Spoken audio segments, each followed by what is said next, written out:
الحمد لله الذي أظهر لنا أحمد وجعلنا من أمة محمد صلى الله عليه وسلم. أشهد أن لا إله إلا الله وحده لا شريك له وأشهد أن محمدا عبده ورسوله. اللهم صل وسلم وبارك على نبينا محمد وعلى آله والمهدي خليفته وسلم. Yang saya hormati dan ta'zimi Ketua Senat Romo Kiai Abdullah Kafabihi Mahrus. Oh, bukan Kafabihi Syahida ya.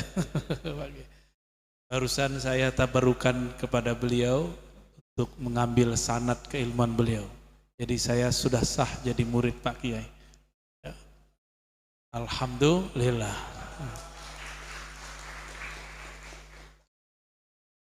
Jadi saya termasuk santri Lirboyo. Diterima nggak Pak Kiai? Alhamdulillah ya. Kita satu angkatan Gus.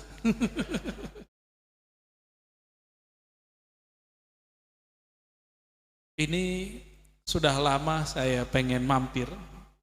Cuma eventnya baru sekarang ya. Alhamdulillah. Dulu malah mampirnya ke Kewagian.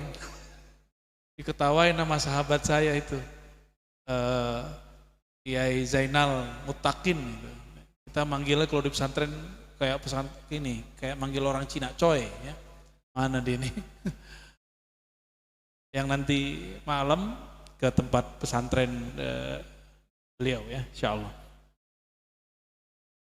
Tema kita sangat penting sekali tentang peran pesantren ya. Dan ini nikmat untuk negeri ini. Apa itu? Tidak ada di belahan dunia manapun suatu budaya sehebat budaya yang muncul di negeri ini, yaitu pesantren. Hatta Mesir nggak punya pesantren, Saudi nggak punya pesantren, Yaman baru belakangan Al-Habib Omar buat Darul Mustafa. Itu angkatan pertamanya Habib Munzir, Habib Jindan, kawan saya Ustadz Idris Palembang, ada lagi Kiai Romli di Mampang, Jakarta. Kebetulan saya sepengajian dengan beliau, dulu kami talaki kepada ulama Suriah. Di situ saya tahu, oh mereka ini generasi awal ya, generasi awal daripada Darul Mustafa Tarim. Jadi Habib Umar pun terinspirasi banyak dari negeri ini. Meskipun secara keilmuan dan akhlak kita banyak teristifadah dari beliau, ngambil faedah dari Al-Habib Umar bin Hafiz. Ya, mata Allah fi hayati wa hafizahullah ta'ala. Amin. Dan gak usah merasa keder ya. Sanad ulama Indonesia, khususnya Lirboyo ini salah satu sanad yang diperhitungkan. Ya. Apalagi yang tadi kita canda-candain, satu program namanya cari-cari masalah, Bahsul Masail. Ini termasuk yang tren di dunia keilmuan pesantren dan bisa menyelesaikan banyak masalah dulu. Maka nanti dengan adanya launching ini saya berharap pembahasannya tidak lagi pembahasan 2 abad yang lalu, tapi pembahasannya yang ada sekarang. Kenapa? Kitab-kitab hasyiah dulu itu ditulis untuk menjawab persoalan di zamannya. Maulana al-Imam Zakaria al-Ansari, beliau musnid kabir, semua mazhab ada di tangannya, semua thariqat ada di zamannya, semua manhaj ada pada beliau, semua jalur qiraat ada di beliau. Beliau nulis hasyiah untuk zamannya. Nulis hasyiah fikih untuk zamannya. Untuk zaman sekarang kita perlu membuat hasyiah baru. Persoalan sekarang sudah tambah banyak. Ada persoalan lama yang muncul kembali. Tadi doa yang dipakai oleh Romo Kiai, doa tawasul kan, oleh kelompok sebelah kan apa? Kelompok minhum. Nah, istilahnya orang sini ya. Kalau minhum gimana? Ya Muhammad, inni atawajjahu ilaika ila rabbi fashfa' fiyya. Ini kan hadis Imam Tirmizi.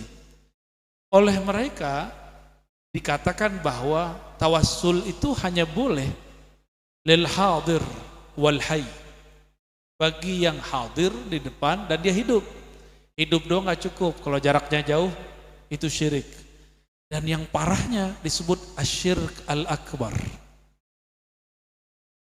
Saleh Fauzan kitabnya diajarkan di pesantren modern. Ya, Albani kitabnya tawasul disebarkan di mana-mana. Yang mengkhawatirkan ini kitab Syekh Saleh Fauzan karena diajarkan atas nama pesantren. Pesantren modern. Coba antum tanya deh ya, sama pesantren modern masih belajar kitab itu enggak?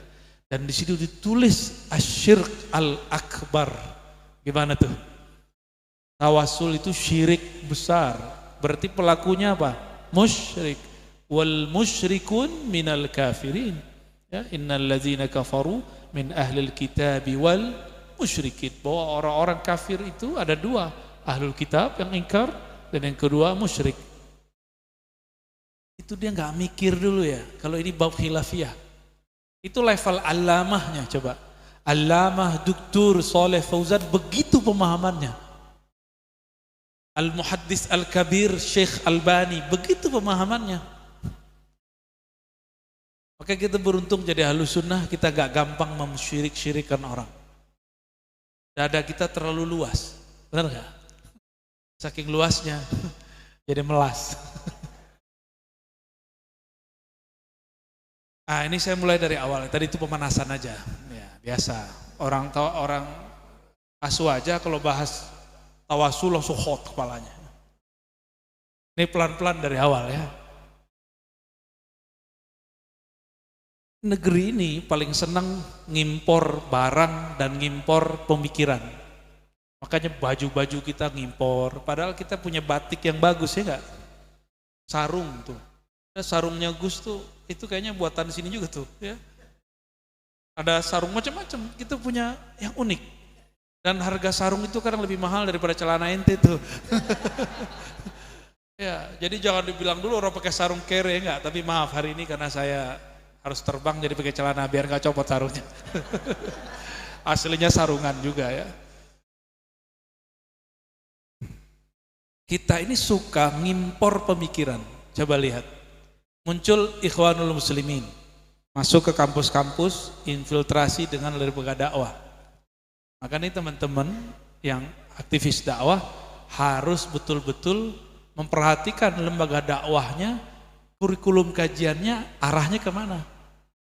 Ikhwanul Muslimin atau kelompok yang kedua yang juga diimpor, itu kelompok Wahabiyah. Mereka nggak mau disebut Wahabiyah kata Pak Kiai. Pakai ternyata melirik juga ya. Kirain kita doang yang muda-muda. Mereka menyebut dirinya Salafiyah. Nah ini akan ambigu. Karena pesantren kita disebut salaf juga. Tapi salaf yang kita maksud itu lawan dari al-hadis. Modern. Salaf artinya tradisional, sederhana, qanaah dan selain macamnya. Kemudian ada lagi Hizbut Tahrir, benar nggak? Kita nggak anti kok dengan semua ini, cuma kita punya kritik. Boleh nggak mengkritik? Ya, tapi kata mereka kalau ngeritik kita boleh, ngeritik mereka nggak boleh. Jadi saya mengkritik Albani di depan pengikutnya, ngamuk-ngamuk semua. Lah saya tanya, Albani biyun am ahadun au syakhsun min ummati Muhammad sallallahu alaihi wasallam. Dia seorang nabi atau umat? Pembahas, oh dia seorang umat, dia boleh dikritik dong. Nabi Muhammad yang nggak boleh dikritik ya, Romo Kiainya boleh dikritik, tapi santrinya nggak berani.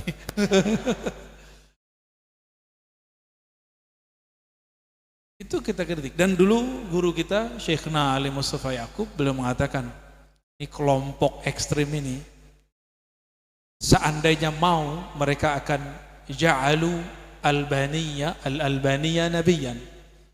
Seandainya mereka mau, mereka akan bersikap memperlakukan Albani seperti Nabi. Begitu beliau gergetannya. Padahal guru saya itu murid Syekh bin Bas.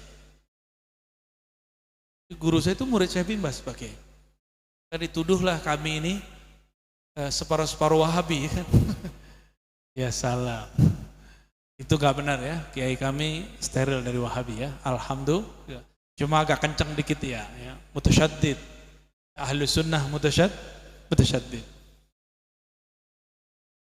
Apalagi yang sering diimpor, ada lagi jemaah tabligh, itu masih bagus. Jemaah tabligh ini didirikan oleh Maulana Ilyas Al-Kandahlawi, seorang muhaddis, ahli sanad, diteruskan oleh muridnya Maulana Zakaria. Maulana Zakaria ini muhaddis mursyid 3 thariqah.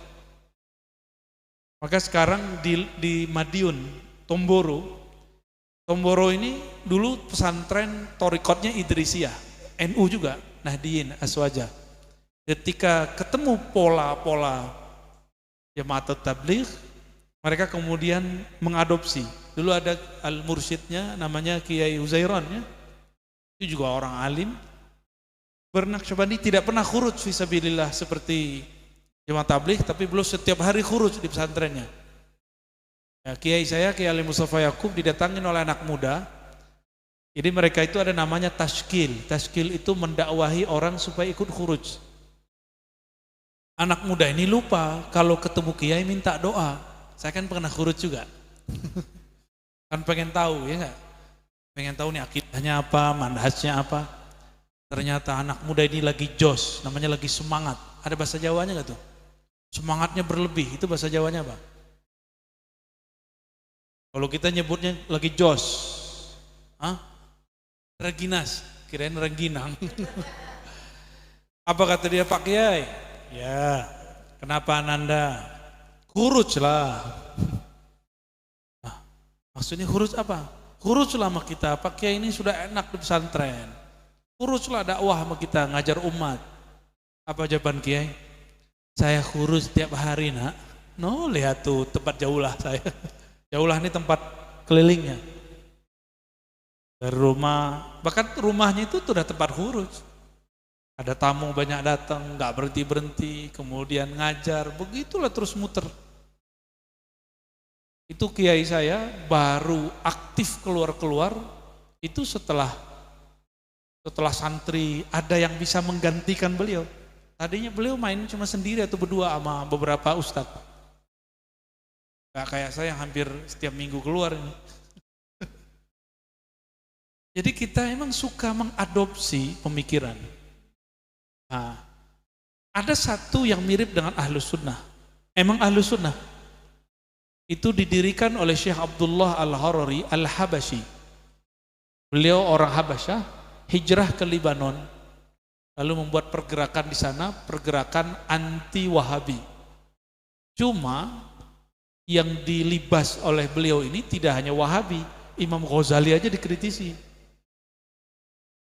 Syekh Al-Buti pun ditahzir, tahu tahzir ya, di warning, oh ini sesat nih. Syekh Wahbah Zuhaili pun polemik, dulu pernah tinggal di Suriah beliau, kemudian pindah ke Libanon. Di Libanon, beliau seorang Syafi'i, Asy'ari dan bertarikat Rifa'iyah. Cuma sayangnya mengkritisi ulama tidak pada tempatnya. Namun jasa beliau dalam mengkritisi Wahabi, Salafi, terutama karya-karya Ibnu Taimiyah, ini perlu jadi pegangan. Ini boleh dijadikan rujukan nih nanti Gus Ahmad ya, yaitu Maqalat As-Sunniyah fi Kashfi Dhalalat Ibnu Taimiyah. Coba diulang judulnya.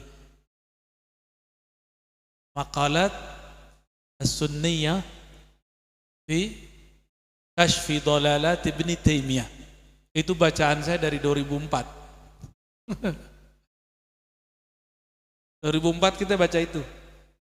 Ajib sekali, itu kitab ditulis sebelum Google ada.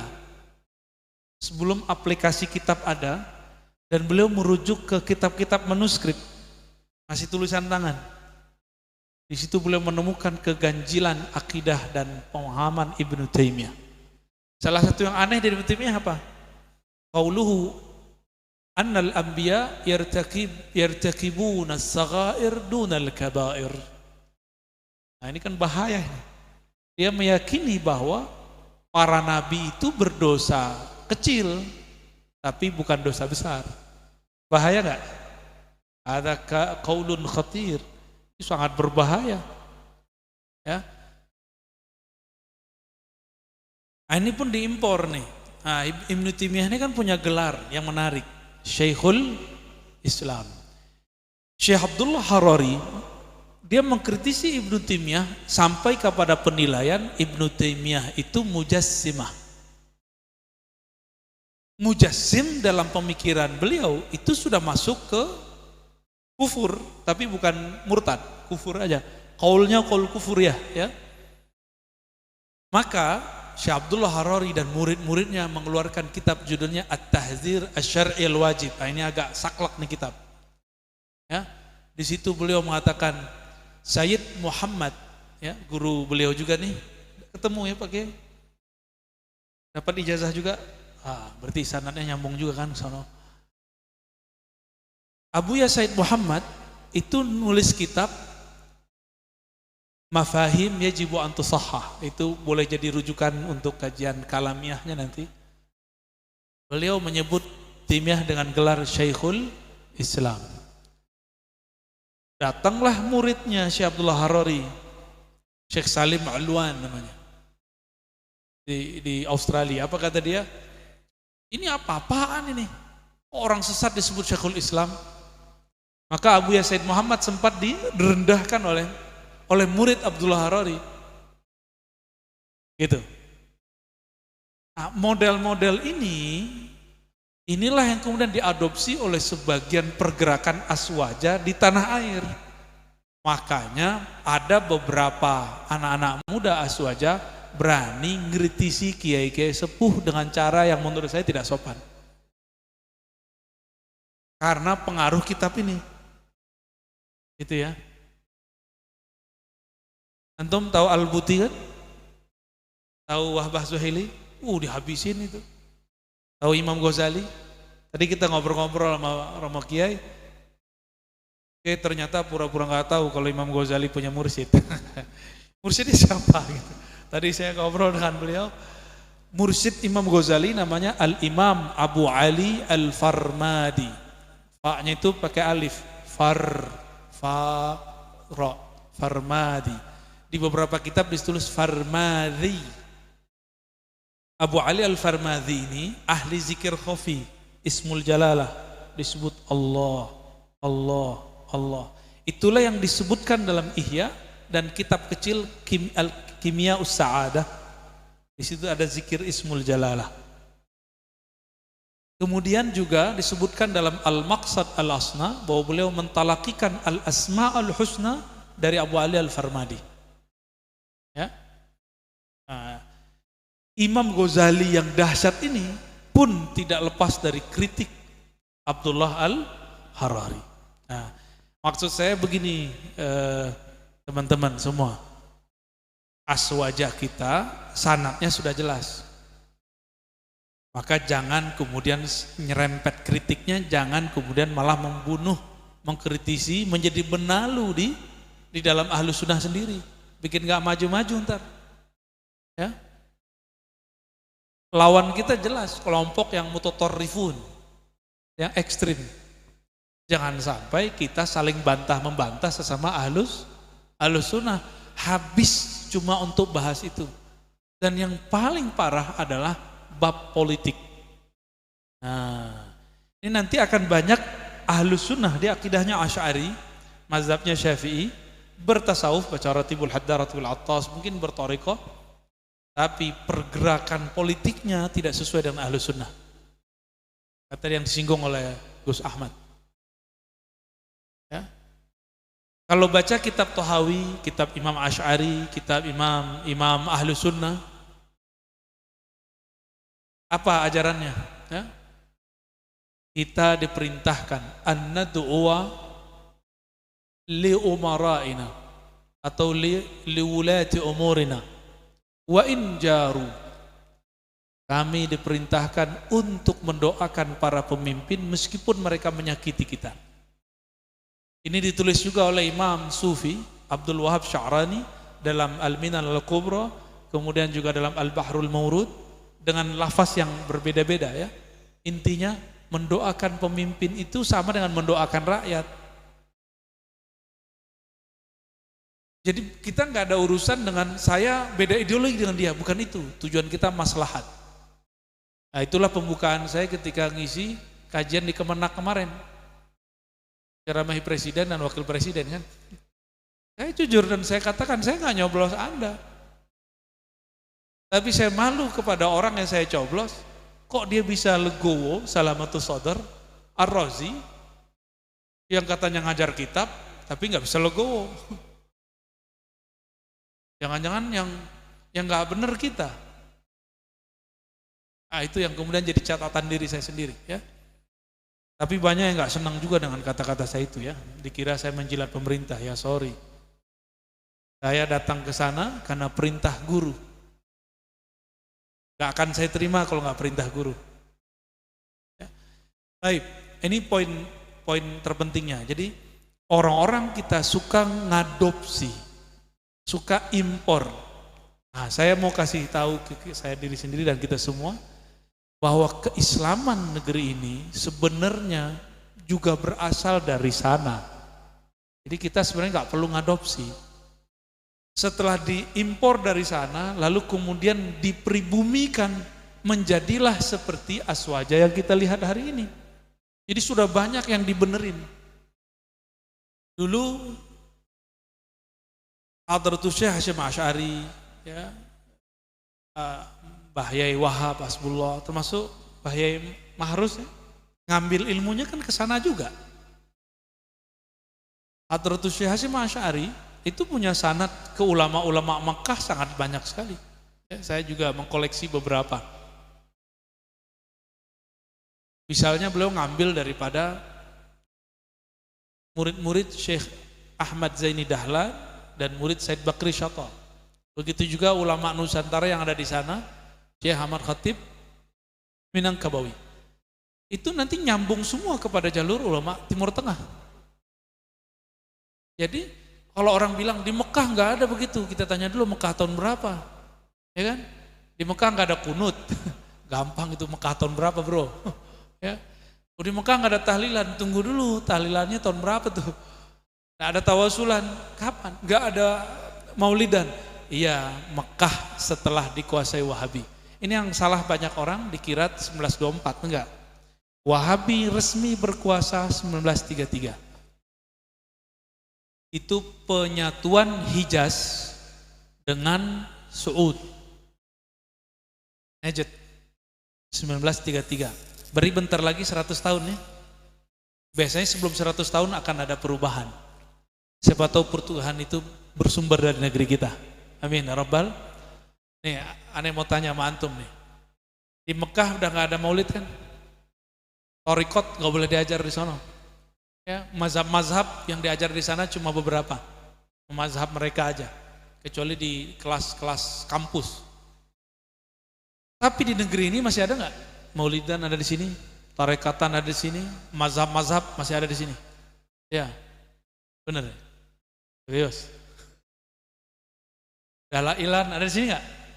Jadi dulu yang diamalkan ulama Madinah, Mekah, udah diamalkan oleh orang Nusantara hari ini. Dan yang paling terbuka mengamalkannya, mengembangkannya itu pesantren-pesantren. Maka kita perlu bangga menjadi bagian pesantren. Karena pesantren gak ditutup kan? Pesantren ditutup gak? Semua sekolah ditutup di Jakarta. Pesantren tidak pernah ditutup. Semoga ini sir nubuat Nabi Muhammad SAW. Ya. Dan bagian terakhir yang mau saya sampaikan, suatu kebenaran jika tidak dikemas dengan cara yang benar dan menarik, tidak akan dilirik. Ini paling penting nih, mumpung yang megangnya anak muda, ya enggak? Yang kita yakini ini benar enggak? Yang kita amalkan ini benar nggak? Ya, maka kita harus buat packaging, dibungkus dengan cara yang bisa diterima orang. Sekarang orang lebih banyak nonton TV atau megang handphone. Maka muka Gus Ahmad harus muncul di YouTube. Ya, bukan karena pengen viral, tugas ke ahlu sunnahan. Kalau pengen viral, antum hancur duluan. Karena hubbus syuhrah itu halak. Ya. Cinta viral itu bagian dari kebinasaan. Ya dulu ala maradil qalb, menunjukkan penyakit kolbunya berbahaya. Ya. Karena hubbus syuhrah itu minar riya. Orang cinta viral itu tanda riya. Ya. Jadi santri kalau cinta viral, waduh belajar thariqat lah. Imam Ghazali, orang alim, kitab beliau, kitab fikihnya setebal ini, ada kemudian yang lebih tebal lagi. Sudah mujtahid mutlak itu ukurannya. Nulis kitab kalam berjilid-jilid, nulis kitab falsafah yang sangat ajib, tahafud falasifah, maqasid falasifah, tapi beliau masih bermursyid, masih berguru. Jadi thariqah beliau enggak hanya cuma seperti yang kita bayangkan selama ini, enggak. Thariqah beliau at-ta'lim wal amal bihi. Wal amal bihi itu jalurnya thariqah. Ya. Saya sering nanya, ilmu itu dari kitab atau dari kolbu? Min kitabin au min qalbin. Sama-sama ba belakangnya, depannya sama mirip-mirip qaf dan ka. Ilmu dari mana? Dari kitab atau dari kolbu? Beneran. Nanti cek ya, antum ngajar nggak buka kitab? Bisa nggak? Atau baca matan nggak baca syarah, bisa nggak? Ngecek kolbu loh. Kalau ngaco, gelisah berarti belum. Jadi hasyiah itu hanya dibutuhkan bagi orang-orang yang ilmunya yastanid ilal mazahir, baru kepada marojek yang zahir. Kalau antum makomnya sudah makom somadiyah, Allahus somad, itu langsung bisa min ladun hakimin alim. Langsung ngambil ya, ngedownload. Coba, masa Ustadz Kiai mau ceramah buka rujukannya dari Google? Katanya anti Yahudi, ya enggak?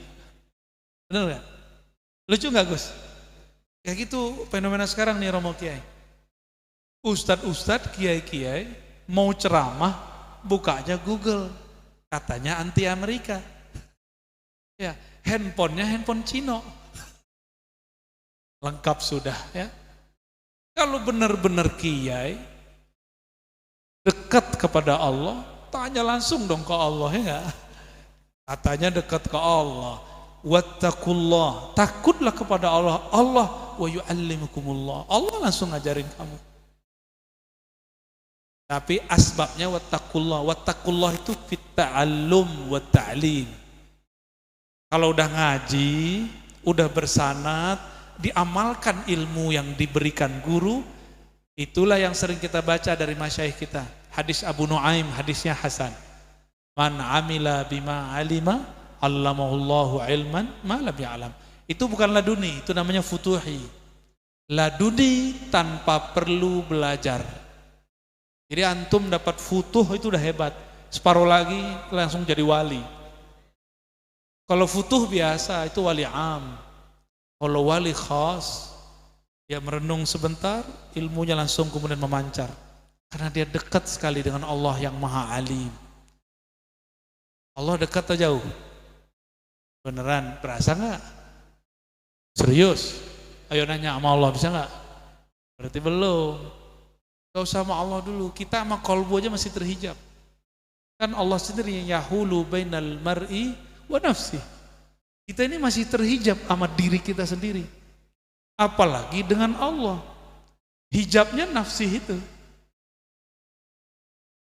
Ego. Merasa pinter. Jadi antum kalau mau ngajar nih, mau diskusi, merasa pinter sedikit saja.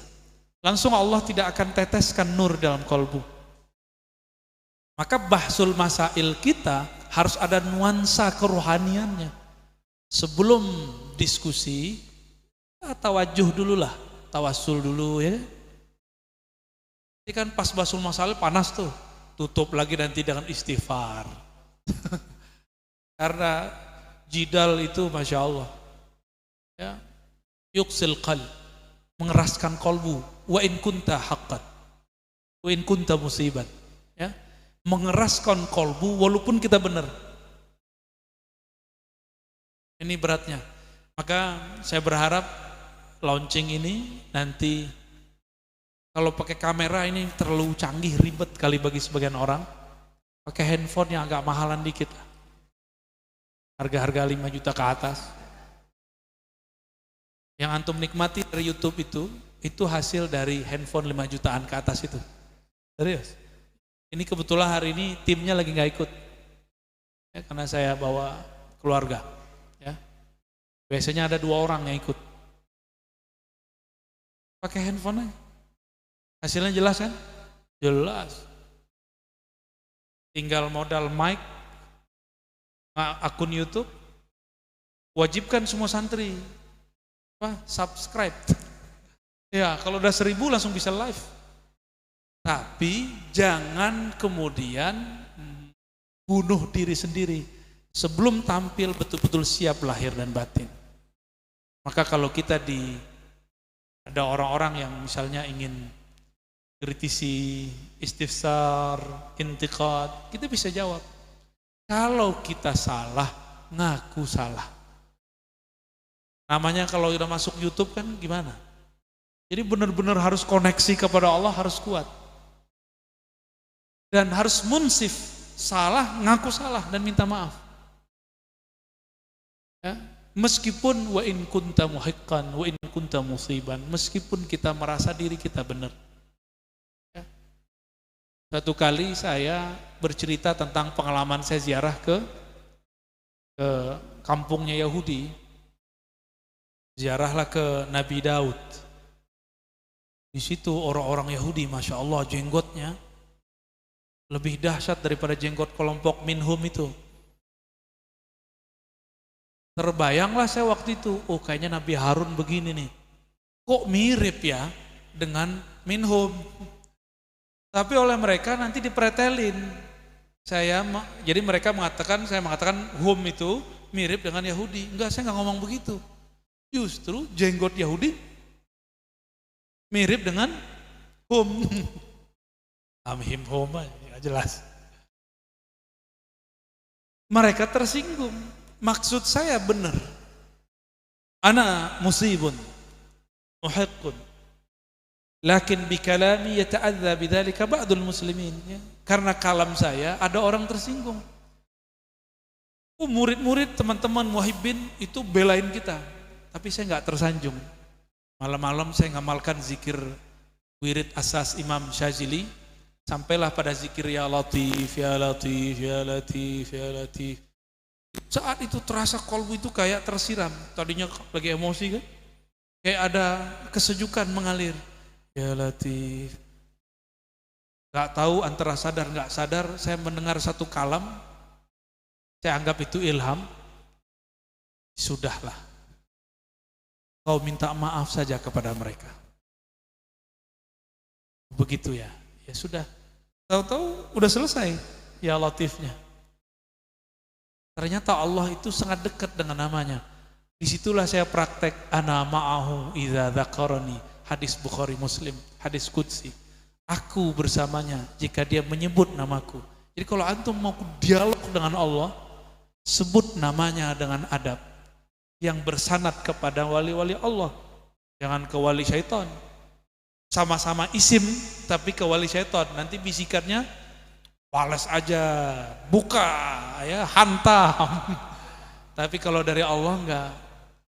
Dan itu jelas sekali. Kalau di bahasa Arab kan gitu, fasta'fu minhum. Ya, pakai hum memang di situ. Ya. Allah itu pemaaf. Allah itu memberi maaf. Ya sudahlah, maafkan kesalahpahaman mereka, kamu minta maaf dari mereka. Jadi nanti forum diskusi ini semoga ada hasilnya. Selesai posting. Sekarang orang bukan zaman baca, zaman nonton. Benar? Serius. Itu udah curhat tuh Gus. Maka tolong nanti kawan-kawan ini khidmah untuk nyokong para asatis untuk memproduksi kajian-kajian positif. Jangan biarkan YouTube itu kosong dari konten-konten Ahlus Sunnah yang positif.